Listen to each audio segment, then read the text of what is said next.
All right, so let's start adding pages and building out our website.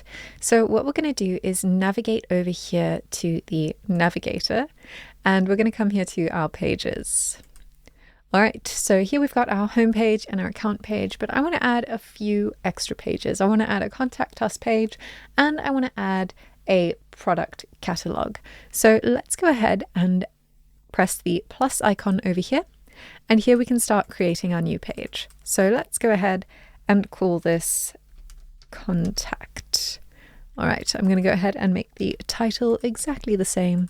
And I want to make sure that this page is published. Now, the only time I might not want that page to be published is if I'm working on a page in the background and I don't want it to be visible to my users just yet.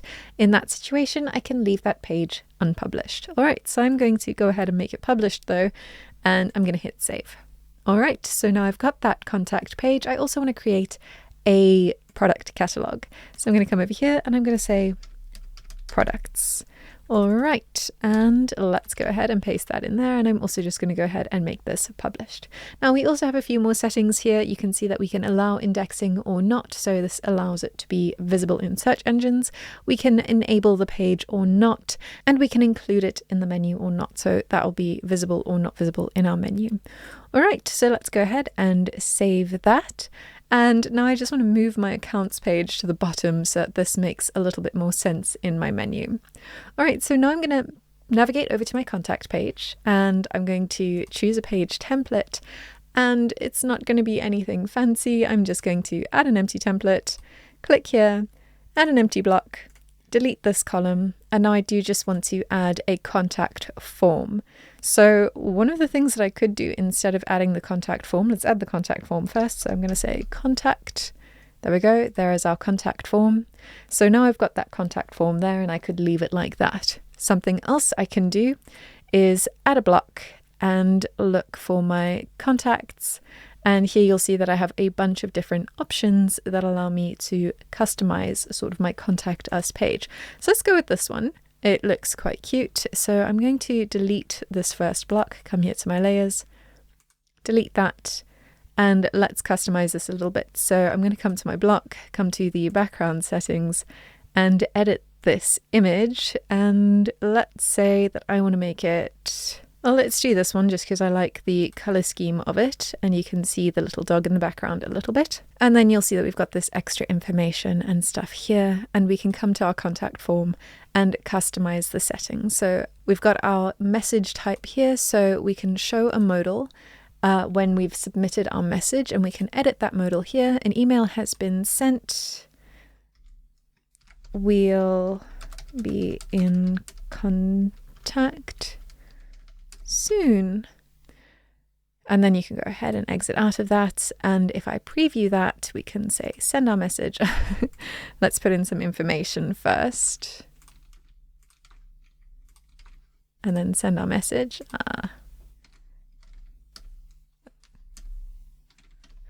There we go. Send the message. You'll see an email has been sent, we'll be in contact soon. So that's how you can see your modal and edit your modal in your contact form. Right, let's exit out of preview mode. You can also change the label settings. So here we can make our label settings inside or on top. If we go with inside, you can make it a placeholder. You can put it to the edge. So when someone clicks in there, it gets moved to the edge. Or you can put it, you can make it small. So when someone clicks, it is small, but still within our holder there. Then we've got our field settings. You can customize the text settings to your heart's desire in there. And we can also customize the button. So currently it is set to our brand colors. So we can come here and make sure that everything is aligned to our brand as well. So those are a few of the specific settings for our contact form. All right, but now that I've created my contact page, I'm quite happy with that. I just want to make sure that this is actually matched to my brand settings. And I might want to change that icon to be in line with my brand colors, but I think it's fine as is. So I'm going to go ahead and publish those changes. And then I want to go over to my product catalog. So I'm going to come here to my product catalog. I'm going to choose a template, and we're just going to go with an empty template. And in here, I'm going to choose a block, and this one we're just going to have an empty block. And I'm going to do the same thing. So I'm going to delete this. I'm going to add a heading over here, and I'm going to just say products. I want to go ahead and center align that, make it a heading 1 heading, and then I want to add a product catalog. So I'm going to search for my catalog settings, and I've added a few catalog items here, and I can go ahead and customize this a little bit as well. So let's say I want to change how many rows there are, or columns there are, excuse me, and I'm going to change this to be 3 columns. We've got 3 items per row, so that looks a little bit more even and a bit nicer. We can go ahead and change our buttons. So we've got an add to cart, buy now, or see details. So we can go and click into that product if we want to see the details of it. We can buy it now, which is going to take us straight through the checkout process, or we can just add it to our cart, and that's going to allow us to continue shopping. So those are the 3 button settings. We also have elements, so we can show our price and quantity, so how many you want to buy and what the price is of that item. We can show all products, or if we've got specific categories within our product catalog, we can go ahead and customize that. And we can change our page size as well. And then again, we've got our layout here. So we've got our columns. We can make it masonry, which if these had images would make it sort of Pinterest style masonry board, or we can leave it no so that everything is aligned. Then you've got our styles here. So you've got the product style. You can change the background, border, and shadow. And you can do the same for all of these. You can go and look at the different settings for all of the different items here. So currently we've got the orientation. So we can change that to be to the side or to the left side or whatever it is we want. I think this looks best right now as there's no extra information for these. And you can go ahead and change what that looks like. You can change the info. You can change what the name looks like, all of that. So you can go through each of these and change how it appears on your page. But right now we've got an extra products page. So I'm also going to go ahead and publish those changes. There we go. All right. So now if I come home and I want to navigate to my pages, I can go into the preview mode. I can come here to my contact page, and there it is. All right, and I want to navigate back to my home page. So you'll see now that I've added those different pages. Now, if for any reason I want to duplicate a page or delete pages and stuff, this is what we're going to get into now.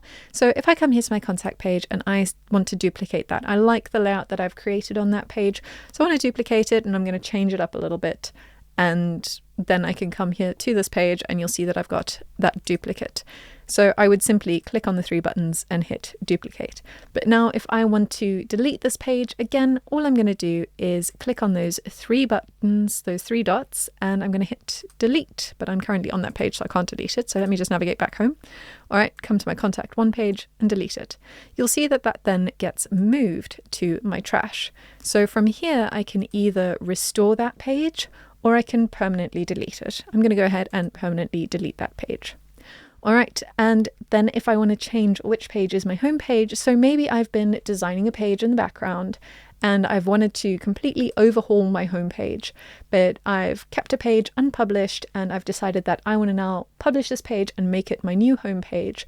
I can then go ahead and click on the page that I would like to make my home page, click on the 3 dots and say make home. So now this is going to be my home page, and anytime someone navigates to my website, this is the page that they will be met with. And so I can change that to any page I like. So I'm going to make my home page there. And so that is how you can manage and create new pages in your website to fully build out your website and the different pages needed for your business. In the next video, I'm going to show you how to further customize these pages that you've made by creating global blocks. So if you have a footer that you want to use across your website, I'm going to show you how to do that in the next video so that you can edit it in one place and it gets edited universally across your website. I'll see you there.